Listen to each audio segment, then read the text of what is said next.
Di sekolah, kita diajarkan banyak hal. Mulai dari rumus matematika, hukum fisika, hingga sejarah yang membentang dari zaman prasejarah sampai revolusi industri. Kita duduk berjam-jam mendengarkan guru menjelaskan, mencatat, dan menghafal. Tapi anehnya, tidak ada satu pelajaran pun yang benar-benar mengajarkan bagaimana cara menjadi kaya. Tidak ada buku pelajaran yang menjelaskan bagaimana mengelola uang dengan benar, bagaimana berpikir seperti orang kaya, atau bagaimana membangun kekayaan dari nol. Kekayaan dianggap seperti misteri, seolah-olah hanya bisa dimiliki oleh mereka yang beruntung, yang lahir dari keluarga kaya, atau yang tiba-tiba viral dan mendapatkan uang besar. Padahal, kenyataannya tidak seperti itu. Kekayaan bukanlah hasil dari keberuntungan semata, tetapi hasil dari pola pikir yang benar, kebiasaan yang konsisten, dan pengetahuan yang seringkali tersembunyi di balik dinding-dinding sistem pendidikan formal. Bayangkan seorang anak yang jenius dalam matematika, tetapi tidak pernah tahu cara menabung atau berinvestasi. Atau seseorang yang lulus dengan predikat terbaik dari universitas ternama, tapi tidak bisa keluar dari jeratan utang kartu kredit. Ini bukan karena mereka bodoh, tapi karena sistem pendidikan kita tidak mengajarkan keterampilan hidup yang paling penting, keterampilan membangun kekayaan. Hari ini, kita akan membuka tirai itu. Kita akan membahas 20 kunci kekayaan yang selama ini tersembunyi dari pelajaran sekolah. Bukan teori rumit, bukan motivasi kosong, tapi pengetahuan praktis yang bisa mengubah cara berpikir dan hidup kita secara drastis. Dan kita mulai dari yang pertama, sesuatu yang sederhana, tapi sangat mendasar. 1. Pola pikir kekayaan. Semua dimulai dari cara berpikir. Kebanyakan orang miskin bukan karena mereka tidak punya kesempatan, tapi karena mereka punya pola pikir yang membuat mereka tetap miskin. Ini bukan menyalahkan orang miskin, melainkan mengajak untuk sadar bahwa cara kita memandang uang akan menentukan bagaimana uang datang dan pergi dalam hidup kita. Pola pikir orang miskin seringkali dibentuk oleh rasa takut. Takut gagal, takut rugi, takut memulai.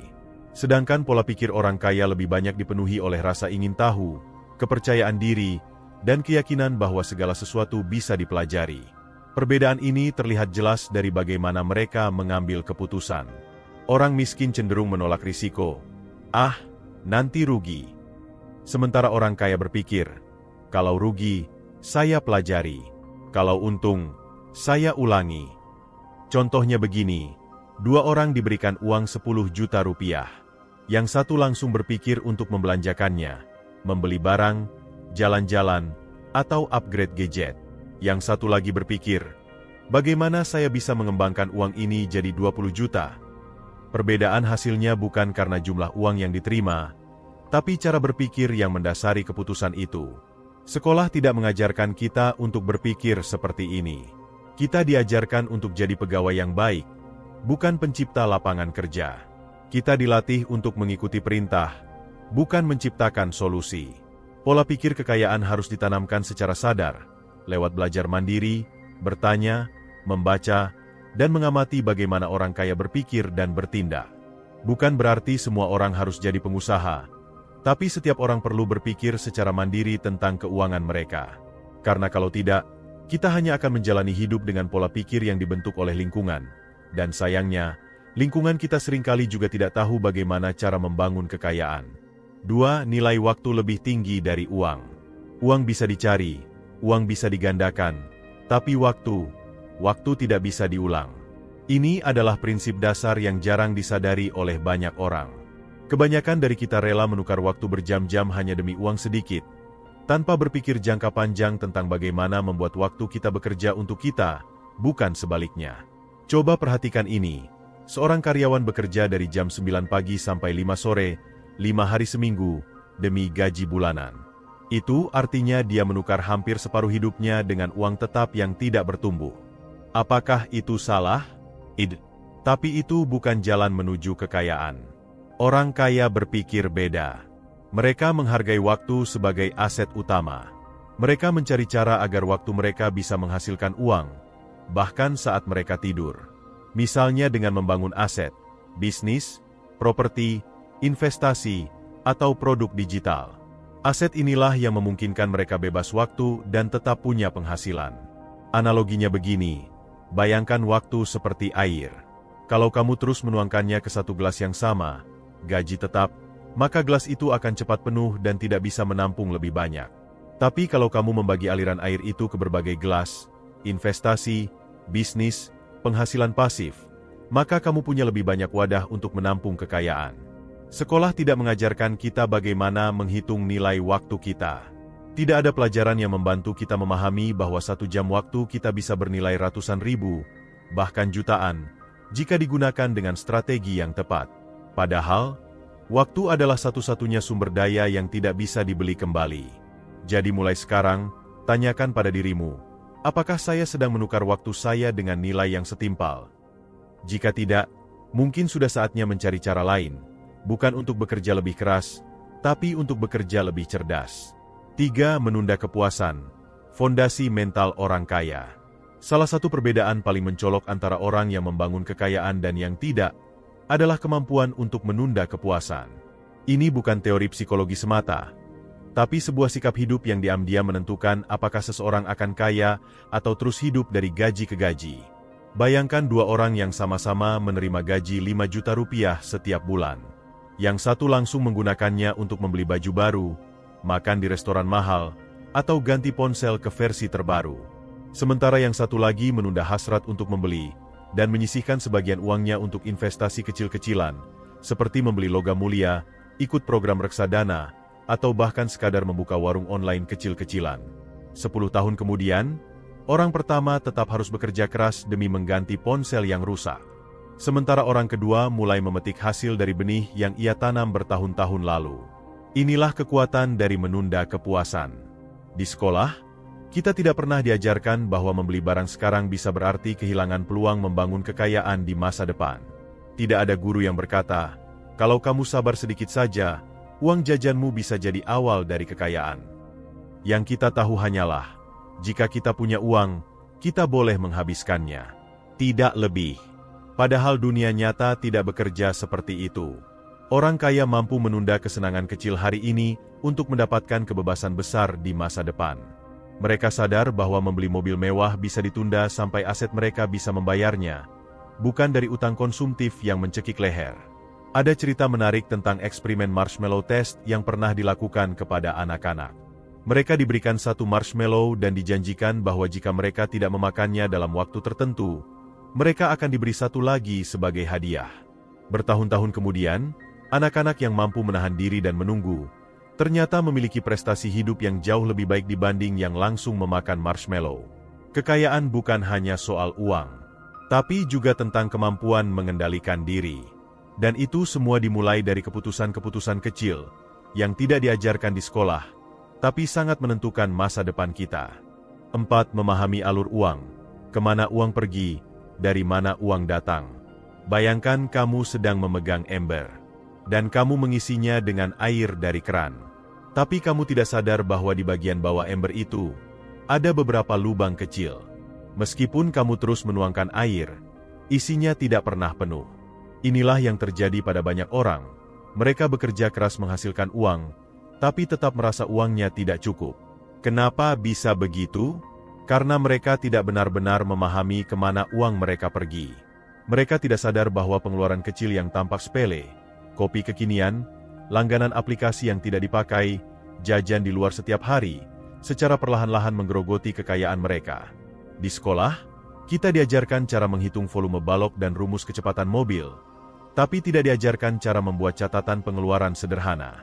Tidak ada pelajaran yang menyuruh kita duduk dan merenung. Uang saya selama ini dipakai buat apa saja, ya. Padahal, kalau kita mau menjadi kaya, kita harus tahu dengan jelas dari mana uang kita datang dan kemana uang kita pergi. Ini bukan sekadar membuat anggaran, tapi sebuah kesadaran penuh terhadap arus uang yang kita kelola. Orang kaya sangat disiplin dalam hal ini. Mereka mencatat setiap pemasukan dan pengeluaran, bahkan ketika nominalnya kecil. Karena mereka tahu bahwa uang yang kecil pun, jika dikumpulkan dan dikelola dengan benar, bisa menjadi besar. Contohnya begini, jika kamu bisa menghemat Rp20.000 per hari, itu artinya Rp600.000 per bulan. Dalam setahun, itu sudah Rp7,2 juta. Dan jika itu diinvestasikan dengan return sederhana 10% per tahun, dalam 10 tahun nilainya bisa mendekati 2 digit juta. Itu hanya dari kebiasaan kecil. Alur uang yang sehat adalah fondasi dari kekayaan jangka panjang. Dan ini bukan tentang seberapa besar gajimu, tapi seberapa pintar kamu mengelola aliran uang itu. Karena banyak orang berpenghasilan tinggi pun bisa miskin jika mereka bocor di mana-mana tanpa sadar. 5. Membangun lebih dari satu sumber penghasilan. Jika satu-satunya sumber penghasilanmu adalah gaji dari pekerjaan tetap, maka kamu sedang menaruh seluruh hidupmu di atas satu kaki. Bayangkan meja yang hanya memiliki satu kaki penyangga, goyah, dan bisa tumbang sewaktu-waktu. Orang kaya tidak pernah mengandalkan hanya satu sumber penghasilan. Mereka membangun banyak kaki penyangga. Ada yang berasal dari bisnis, ada dari properti, ada dari saham, ada dari produk digital, bahkan dari royalti atas karya yang mereka hasilkan. Setiap sumber penghasilan adalah seperti saluran air tambahan yang mengisi kolam kekayaan mereka. Ini bukan berarti kamu harus punya 10 pekerjaan. Tapi mulailah berpikir untuk membangun penghasilan tambahan, sekecil apapun. Misalnya, kamu bisa menjual keahlianmu secara online. Atau mulai menulis, membuat video, membuka jasa, menjual produk digital. Di era internet ini, pilihan sumber penghasilan sangat terbuka, tapi hanya untuk mereka yang mau mencari dan belajar. Sekolah tidak pernah mengajarkan tentang diversifikasi penghasilan. Yang diajarkan hanyalah bagaimana mencari pekerjaan tetap yang aman. Padahal dalam dunia nyata, tidak ada yang benar-benar aman. Perusahaan bisa bangkrut, jabatan bisa digeser, dan pasar bisa berubah. Tapi orang yang punya banyak sumber penghasilan akan tetap tenang, karena mereka tidak menggantungkan hidup pada satu titik. Analoginya seperti kapal yang punya banyak pelampung cadangan. Ketika satu pelampung bocor, kapal tetap bisa mengapung. Inilah kekuatan dari multiple income streams. Dan membangunnya tidak perlu menunggu jadi orang kaya dulu. Justru ini adalah jalan menuju ke sana. Mulailah dari hal kecil. Ciptakan sesuatu yang bisa menghasilkan uang bahkan saat kamu tidak aktif bekerja. Ubah waktu luang menjadi waktu membangun aset. Karena dalam dunia yang terus berubah, keamanan sejati bukanlah pada gaji, tapi pada kemampuan untuk terus menghasilkan. 6. Membayar diri sendiri terlebih dahulu. Ada satu prinsip keuangan yang sangat sederhana, tapi sangat diabaikan oleh banyak orang. Selalu bayar diri sendiri terlebih dahulu sebelum membayar yang lain. Apa maksudnya? Ketika seseorang menerima penghasilan, biasanya mereka langsung menggunakan uang itu untuk membayar tagihan, belanja kebutuhan sehari-hari, cicilan, dan berbagai kewajiban lain. Setelah semuanya dibayar, baru mereka menabung. Itu pun kalau masih ada sisa. Padahal, orang kaya melakukan hal sebaliknya. Begitu mereka mendapatkan penghasilan, mereka langsung menyisihkan bagian tertentu untuk diri sendiri, untuk ditabung, diinvestasikan, atau digunakan membangun aset. Setelah itu, barulah mereka membayar yang lain. Membayar diri sendiri bukan berarti foya-foya. Justru ini adalah bentuk penghormatan terhadap masa depan diri sendiri. Ini adalah cara mengatakan, saya layak memiliki masa depan yang lebih baik. Bayangkan kamu bekerja sebulan penuh, lalu semua hasil kerja keras itu langsung habis untuk membayar orang lain. Perusahaan air, perusahaan listrik, supermarket, cicilan bank. Tidak ada yang tersisa untuk kamu yang sudah bekerja keras siang malam. Lama-lama, ini menjadi pola yang melelahkan dan memiskinkan secara perlahan. Orang kaya tidak menunggu sisa uang untuk berinvestasi. Mereka menjadikan investasi sebagai pengeluaran wajib. Bahkan ketika penghasilan mereka kecil, mereka tetap menyisihkan bagian untuk ditanam, bukan dihabiskan. Karena mereka tahu, menunda investasi berarti memperlambat pertumbuhan kekayaan. Kalau kamu tidak membayar dirimu sendiri terlebih dahulu, siapa yang akan melakukannya? 7. Memahami perbedaan antara aset dan liabilitas. Salah satu konsep paling mendasar dalam dunia keuangan pribadi, tapi sangat jarang dijelaskan di bangku sekolah, adalah perbedaan antara aset dan liabilitas. Ini bukan hanya soal definisi akuntansi, tapi soal cara pandang hidup. Aset adalah sesuatu yang menambah uang ke dalam kantongmu. Liabilitas adalah sesuatu yang justru mengeluarkan uang dari kantongmu. Sesederhana itu. Tapi kebanyakan orang salah memahami ini. Contoh nyata, banyak orang berpikir bahwa mobil adalah aset. Padahal, Mobil bukanlah aset jika kamu hanya menggunakannya untuk keperluan pribadi dan tidak menghasilkan uang darinya. Setiap bulan kamu harus membayar bensin, perawatan, pajak, bahkan cicilan. Semua itu adalah pengeluaran. Artinya, mobil pribadi adalah liabilitas. Sebaliknya, jika kamu menyewakan mobil itu sebagai kendaraan transportasi atau digunakan untuk usaha pengiriman, dan setiap bulan menghasilkan uang lebih dari biaya operasionalnya, maka mobil itu menjadi aset. Orang kaya selalu berusaha menumpuk aset, bukan liabilitas. Mereka berpikir, bagaimana saya bisa membeli sesuatu yang setiap bulan memberikan pemasukan pasif, bukan menambah beban. Rumah yang disewakan adalah aset. Toko online yang menghasilkan pendapatan otomatis adalah aset. Channel YouTube yang sudah monetisasi dan terus menghasilkan meskipun tidak dipegang setiap hari, juga aset. Sekolah tidak pernah menjelaskan ini secara praktis. Padahal pemahaman ini sangat menentukan keputusan finansial seseorang. Dengan menguasai prinsip ini, seseorang bisa mulai membangun portofolio aset kecil-kecilan yang pelan-pelan akan tumbuh dan menjadi mesin kekayaan jangka panjang. Dan satu hal penting, jangan sampai kamu bekerja keras membeli liabilitas yang menyamar sebagai aset hanya karena gengsi atau dorongan konsumtif. Belilah aset yang bisa membelikanmu liabilitas, bukan sebaliknya. 8. Belajar dari pengalaman orang lain, bukan dari kesalahan sendiri saja. Ada sebuah kalimat bijak yang mengatakan, orang pintar belajar dari kesalahan sendiri, tapi orang bijak belajar dari kesalahan orang lain. Dalam hal membangun kekayaan, kalimat ini menjadi sangat relevan. Banyak orang mengulangi kesalahan finansial yang sama yang pernah dilakukan orang lain sebelumnya, hanya karena mereka tidak pernah mencoba memahami pengalaman orang lain. Mereka meminjam uang untuk membeli barang konsumtif. Mereka tergoda skema cepat kaya. Mereka percaya pada investasi bodong karena dijanjikan keuntungan besar tanpa risiko. Padahal, semua kesalahan itu sudah pernah terjadi. Sudah ada ratusan, bahkan ribuan orang yang menjadi korban. Tapi kenapa masih terulang? Karena mereka tidak belajar dari pengalaman yang sudah ada. Orang kaya sangat rajin mengamati. Mereka membaca kisah sukses dan kegagalan orang lain. Mereka mencatat, menganalisis, dan mengambil pelajaran tanpa harus mengalami sendiri kerugian besar. Mereka tahu bahwa belajar tidak harus selalu lewat kegagalan pribadi. Belajar bisa lewat observasi dan pemahaman. Sayangnya, sekolah tidak mengajarkan kita untuk menganalisis realita hidup secara mendalam. Kita hanya diajarkan untuk menghafal, bukan memahami. Kita belajar rumus, tapi tidak belajar bagaimana orang bangkrut karena utang. Kita tahu sejarah Perang Dunia, tapi tidak tahu bagaimana seseorang bangkit dari kebangkrutan. Mulailah membaca biografi orang sukses. Pelajari pola pikir dan keputusan mereka. Cari tahu bagaimana mereka menghadapi krisis, mengelola risiko, dan mengambil keputusan besar. Karena semakin banyak kita belajar dari orang lain, semakin sedikit luka yang harus kita derita sendiri. 9. Mengasah kemampuan menjual. Tidak semua orang ingin jadi sales, tapi setiap orang harus bisa menjual. Karena pada dasarnya, hidup ini adalah tentang menjual ide, gagasan, produk, jasa, bahkan diri kita sendiri dalam bentuk reputasi dan nilai diri. Orang kaya sadar betul akan hal ini. Mereka terus mengasah kemampuan untuk mempengaruhi, meyakinkan, dan membujuk secara etis. Mereka belajar bagaimana menyampaikan sesuatu dengan cara yang membuat orang tertarik, bukan menolak. Kemampuan menjual bukan hanya soal barang dagangan.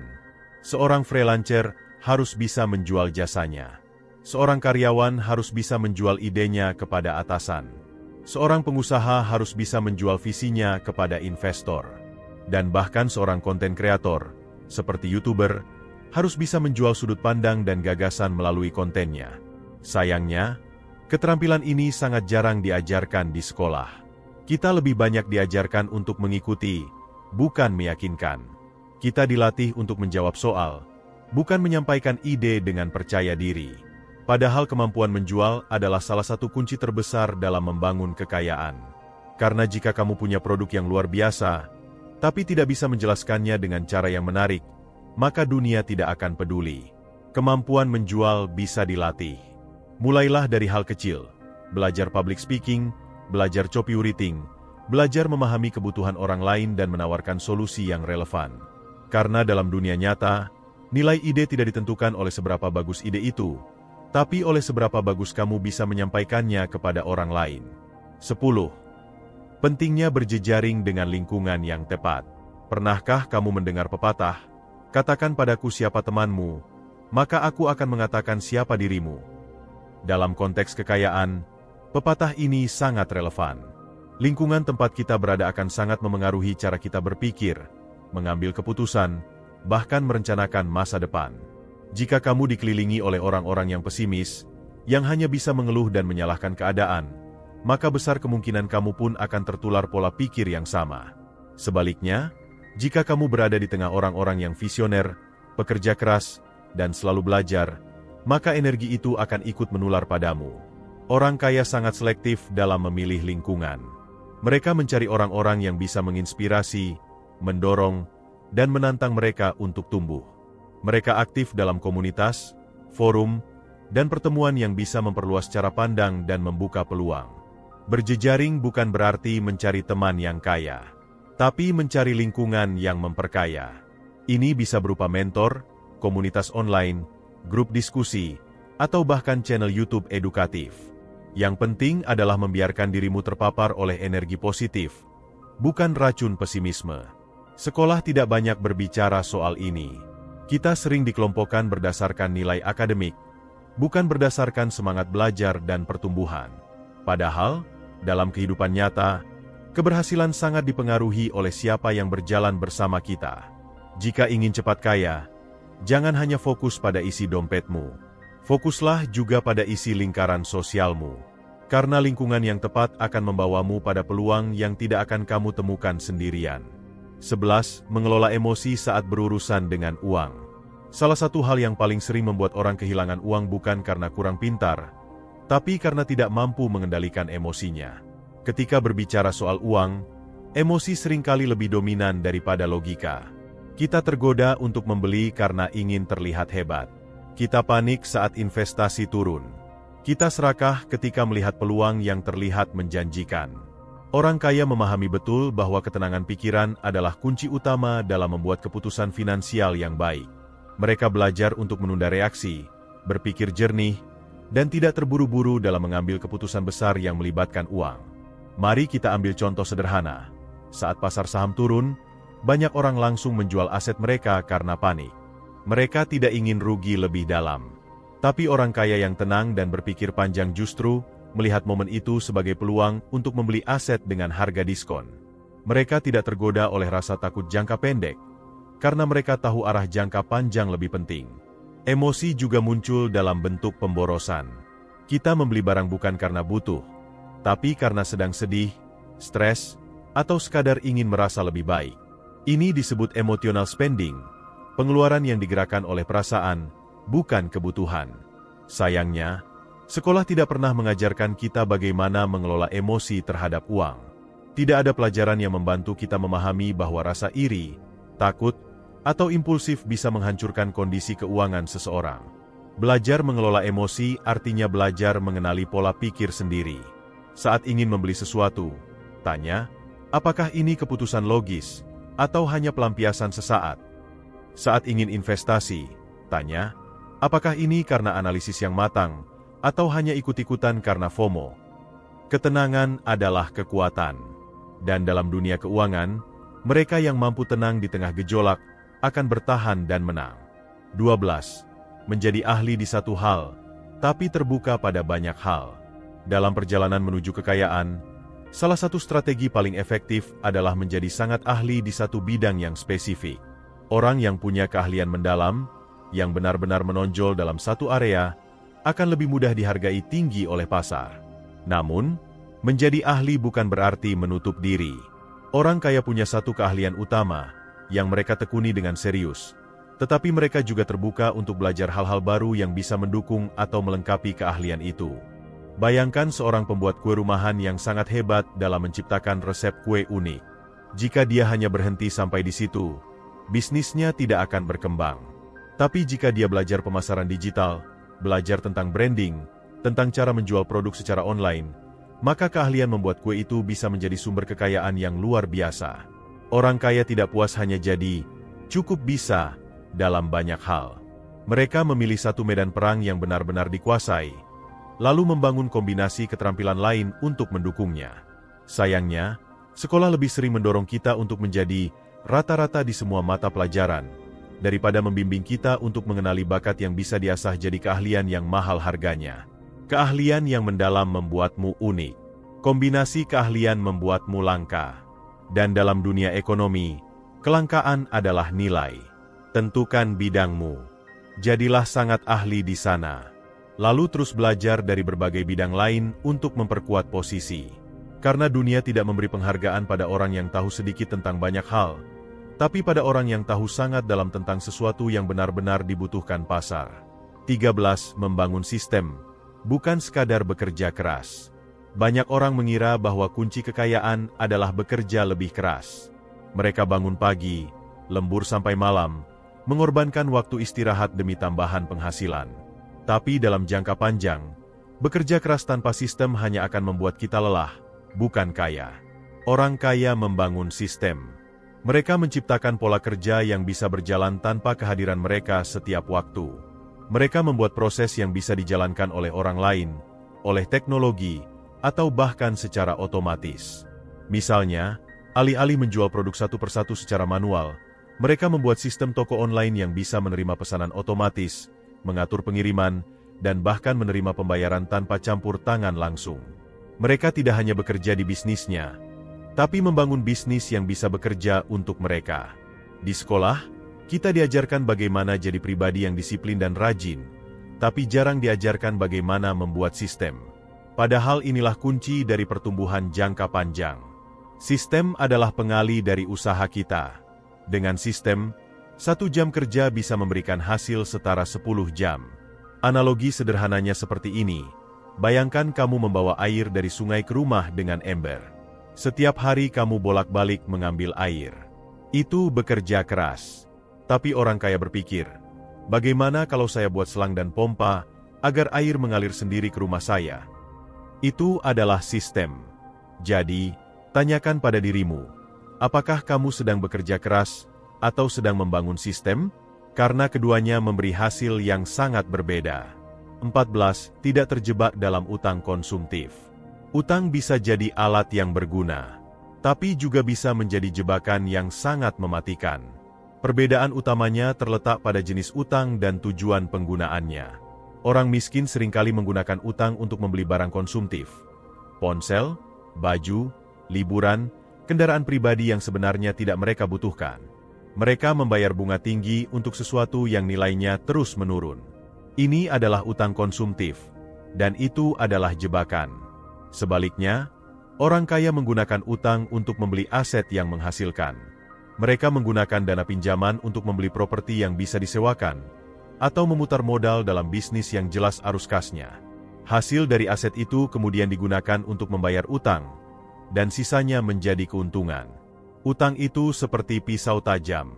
Di tangan orang yang tidak tahu cara menggunakannya, bisa melukai diri sendiri.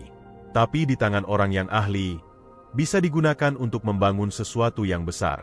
Sayangnya, sistem pendidikan kita tidak mengajarkan bagaimana membedakan utang baik dan buruk. Kita tidak diajarkan untuk membaca bunga efektif, memahami amortisasi, atau menghitung total biaya pinjaman. Padahal ini adalah keterampilan dasar dalam bertahan di dunia modern.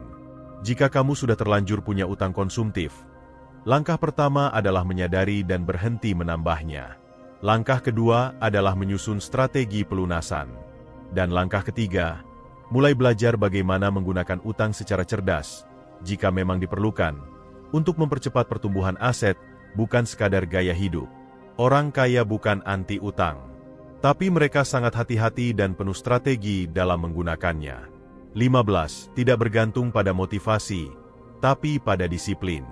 Motivasi itu seperti api kecil. Kadang menyala besar, kadang padam sama sekali. Kalau kamu hanya mengandalkan motivasi untuk bekerja, menabung, atau berinvestasi, maka besar kemungkinan kamu akan menyerah saat rasa semangat itu hilang. Orang kaya tahu bahwa motivasi itu tidak cukup. Yang mereka andalkan adalah disiplin, kebiasaan yang dilakukan secara konsisten, bahkan ketika sedang tidak semangat sekalipun. Disiplin adalah kekuatan sejati dalam membangun kekayaan. Ini bukan soal bekerja dengan semangat membara setiap hari, tapi soal tetap menjalankan kebiasaan baik bahkan ketika hari-hari sedang membosankan. Menyisihkan uang setiap bulan meskipun godaan belanja besar. Membaca buku keuangan setiap minggu meskipun tidak ada yang menyuruh. Menyusun laporan keuangan pribadi meskipun lelah. Sekolah seringkali terlalu fokus pada hasil, bukan pada kebiasaan. Kita diberi nilai tinggi kalau bisa menjawab soal, bukan karena punya kebiasaan belajar yang konsisten. Padahal dalam kehidupan nyata, hasil besar datang dari kebiasaan kecil yang dilakukan terus-menerus. Orang sukses bukan yang paling berbakat, tapi yang paling konsisten. Mereka tidak menunggu semangat datang. Mereka bergerak dulu, dan semangat akan mengikuti. Kalau kamu ingin membangun kekayaan, mulailah dari membangun kebiasaan sederhana yang bisa kamu pertahankan untuk waktu lama.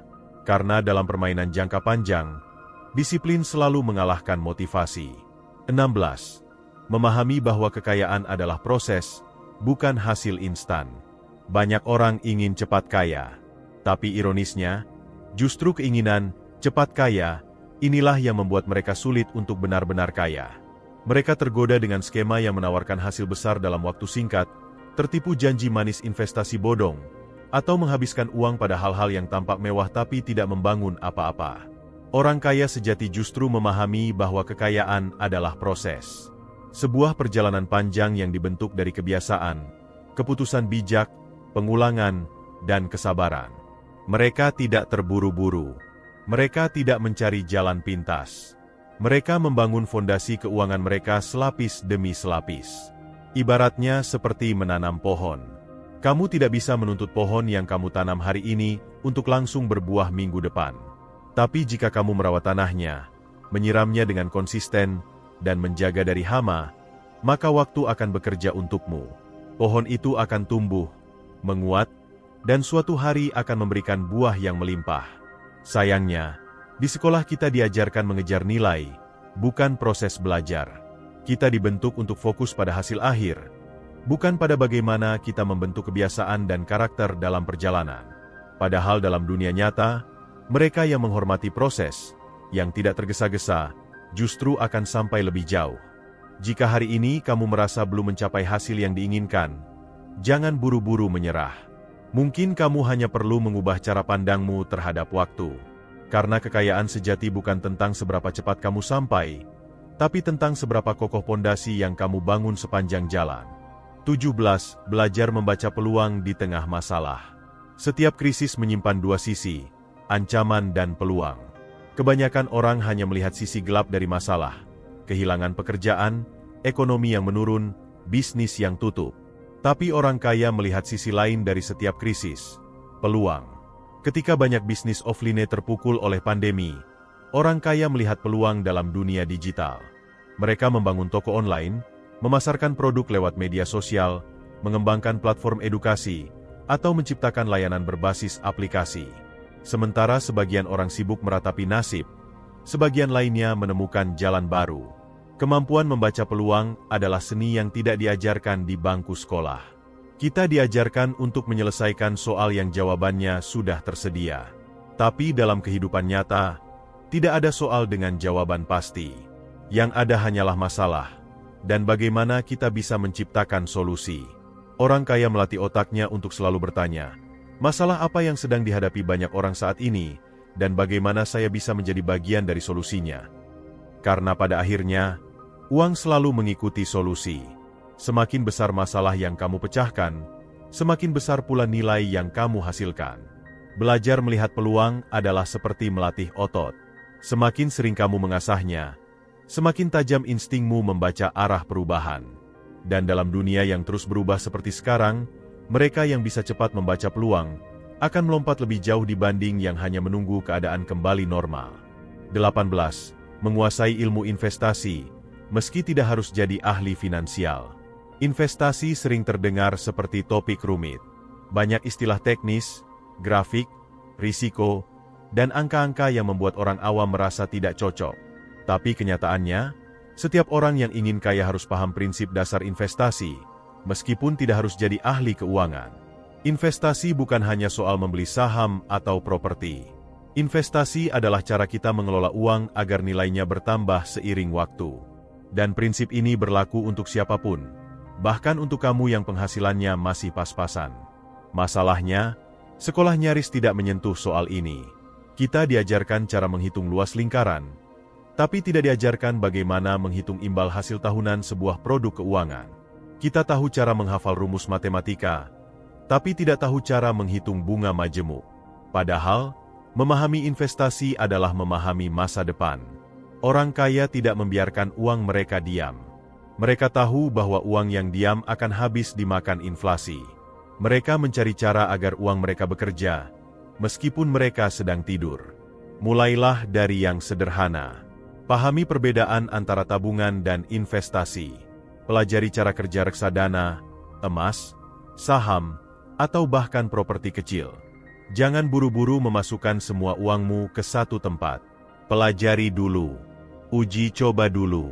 Mulai dari nominal kecil. Yang penting adalah membentuk kebiasaan, menyisihkan, mempelajari, dan menumbuhkan. Karena investasi bukan soal berapa besar uang yang kamu punya, tapi seberapa cepat kamu mulai dan seberapa konsisten kamu melakukannya. 19.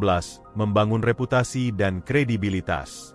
Uang bisa datang dan pergi, tapi reputasi, sekali rusak, bisa menghancurkan segalanya. Orang kaya sangat sadar bahwa kepercayaan adalah aset yang nilainya lebih tinggi daripada sekadar angka di rekening. Reputasi dibangun lewat konsistensi, lewat janji yang ditepati, lewat hasil yang bisa diandalkan, lewat cara kamu memperlakukan orang lain, terutama ketika kamu tidak sedang butuh bantuan dari mereka. Di dunia bisnis, reputasi menentukan siapa yang akan bekerja sama denganmu, siapa yang akan mempercayakan proyek besar, bahkan siapa yang akan mengenalkanmu pada peluang baru. Di era media sosial, reputasi bisa terbentuk dengan sangat cepat, baik itu dalam bentuk positif atau negatif. Apa yang kamu posting, apa yang kamu komentari, bagaimana kamu berinteraksi secara digital, semuanya mencerminkan siapa dirimu di mata publik. Orang kaya menjaga reputasinya dengan serius. Mereka tahu bahwa nama baik adalah modal yang membuka pintu kepercayaan. Mereka tidak bermain-main dengan kredibilitas. Sayangnya, sekolah terlalu fokus pada nilai akademis, bukan nilai diri. Kita lebih banyak diberi peringkat berdasarkan ujian, bukan pada integritas. Padahal dalam dunia nyata, orang lebih memilih bekerja sama dengan pribadi yang bisa dipercaya daripada yang hanya pintar tapi tidak jujur. Mulailah membangun reputasimu sejak sekarang. Jadilah pribadi yang bisa diandalkan, konsisten dalam janji, bertanggung jawab dalam ucapan dan tindakan. Karena uang akan selalu mengikuti reputasi yang baik. 20. Menyadari bahwa kaya adalah pilihan yang dibangun, bukan nasib yang ditunggu. Kita hidup di masyarakat yang seringkali membuat kita percaya bahwa kekayaan adalah soal keberuntungan, bahwa hanya mereka yang lahir dari keluarga kaya atau memiliki koneksi yang akan berhasil, bahwa nasib adalah segalanya. Tapi orang kaya tahu bahwa itu hanyalah narasi lama yang membatasi diri. Mereka tahu bahwa meskipun tidak semua orang memulai dari tempat yang sama, semua orang bisa memilih arah yang berbeda. Kekayaan bukan hadiah. Kekayaan adalah hasil dari ratusan pilihan kecil yang dilakukan setiap hari. Mulai dari memilih belajar daripada menonton tanpa arah, memilih menabung daripada menghabiskan, memilih bangun lebih awal untuk membangun sesuatu, memilih sabar ketika hasil belum terlihat, memilih untuk tidak menyerah meskipun jalan masih panjang. Tidak ada jalan mudah, tapi ada jalan yang pasti. Jalan yang dibangun dari kesadaran, kerja keras, dan pengambilan keputusan yang cerdas. Sekolah tidak selalu bisa memberimu peta menuju kekayaan, tapi kamu bisa memilih untuk menggambar peta sendiri. Mungkin jalannya lebih panjang, mungkin lebih sulit, tapi itu adalah jalanmu. Jalan yang kamu pilih. Dan karena kamu yang memilihnya, kamu juga bisa mengubah arahnya kapan saja. Jangan menunggu kesempatan datang. Bangunlah kemampuanmu agar saat kesempatan datang, kamu siap meraihnya. Kita sudah membahas 20 kunci kekayaan yang tidak pernah diajarkan secara formal di sekolah. Setiap poin bukan hanya sebuah tips, tapi potongan dari cara pandang yang berbeda terhadap hidup, uang, waktu, dan diri sendiri. Kekayaan bukanlah soal siapa yang paling cepat, tapi siapa yang paling konsisten. Bukan siapa yang paling berbakat, tapi siapa yang paling bersungguh-sungguh. Bukan siapa yang lahir dari keluarga kaya, tapi siapa yang berani mengambil tanggung jawab atas masa depannya sendiri. Dan sekarang, kamu tahu lebih banyak daripada sebelumnya. Gunakan pengetahuan ini. Ubah sudut pandangmu. Mulai ambil langkah-langkah kecil yang bisa membawamu ke arah yang lebih baik. Karena pada akhirnya, kekayaan bukan tentang angka di rekening, tapi tentang kemampuan untuk hidup dengan pilihan, kebebasan, dan keberdayaan. Jadilah orang yang tidak hanya ingin kaya, tapi juga tahu bagaimana cara membangunnya. Perlahan, pasti, dan penuh kesadaran.